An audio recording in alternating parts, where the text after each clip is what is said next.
ఇక్కడ మీ ఎంపీ ఉన్నాడు. మీ ఎంపీ ఒకసారి మీ మారిగానే ఒక సాధారణ కుటుంబంలో పుట్టాడు, నా మారిగానే చదువుకున్నాడు, అమెరికాకి వెళ్ళాడు, అక్కడ ఒక ఐటీ కంపెనీ పెట్టాడు, డాక్టర్గా ఉండి బాగా డబ్బులు సంపాదించి మళ్ళీ తిరిగి ఇక్కడికి వచ్చాడు ప్రజాసేవకు. అంటే ఒక సక్సెస్ స్టోరీ చిన్న వయసులోనే. అక్కడి నుంచి ఎంపీగా సునాయాసం గెలిచాడు. కేంద్రంలో డబుల్ ఇంజిన్ సర్కార్ వచ్చింది, మనకు అవకాశం వచ్చింది, ఆయనకు కూడా జాక్ పాట్ వచ్చింది. ఒక మాటలో చెప్పాలంటే ప్రజాసేవ చేయడానికి ఇంత తొందరలు ఇవి రావు. అది మీ ఎంపీ కావడం మీ అందరి అదృష్టం, అది కూడా చెప్తున్నా, గుర్తుపెట్టుకోవాలి.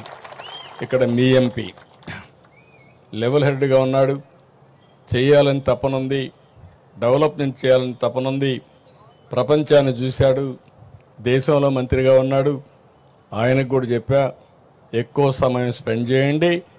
ఇక్కడ రైతాంగం ఎవరైతే ఈ ప్రాంతంలో భూమి ఇచ్చారో వీళ్ళని ప్రయోజకులుగా తయారు చేయాలంటే ఏమేమి తయారు చేయాలనో ప్లానింగ్ తయారు చేయమని వారికి కూడా చెప్పా. నేను ఇంకొక మాట కూడా చెప్పాను, ఎక్కడ పోయినా మిమ్మల్ని గురించి ఆలోచిస్తాను. ఒక ఉదాహరణ ఎస్ఆర్ఎం విట్టుకు చెప్పాను. నేను ఎప్పుడూ చెప్పేవాడిని, ఒకప్పుడు హైదరాబాద్లో మీరు చూస్తే ఎక్కువ భూమి పేదవాళ్ళకు ఉండేటివి.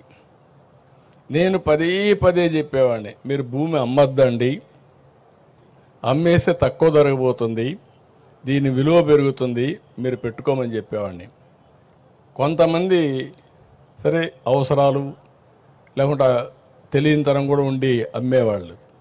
అమ్మితే డబ్బులు వస్తే ఏం చేయాలో తెలిసేది కాదు. అంత మునుపు 50,000, 30,000, 10,000 రూపాయలు అమ్మే ఎకరా 4 కోట్లు 5 కోట్లు అమ్మితే ఆ డబ్బులు ఎక్కడ పెట్టుకోవాలో తెలిసేది కదా. అప్పట్లోనే గోను సంచుల్లో పెట్టుకునేవాళ్ళు. నేను ఎప్పుడూ ఎగ్జాంపుల్ చెప్పేవాడిని, వీళ్ళంతా నేరుగా 5 స్టార్ హోటల్కి పోయి కాస్ట్లీయెస్ట్ విస్కీ పేరు తెలియదు కానీ ఆ హోటల్లో ఉండే విస్కీ తాగాలనేవాళ్ళు. అప్పుడు నేను ఇవన్నీ మళ్ళీ చెప్పేవాడిని. ఇక్కడుండే మీకు కూడా చెప్తున్నా, దుర్వినియోగం చేయొద్దండి. అమరావతి రైతాంగం అంతా మీరు మీ పిల్లలు ఆలోచించండి. అందరం సాధారణ కుటుంబాలను పుడతాం. వచ్చిన అవకాశాన్ని ఉపయోగించుకుంటే మనం అనుకున్న స్థాయికి ఎదిగేదానికి అవకాశం ఉంటుంది.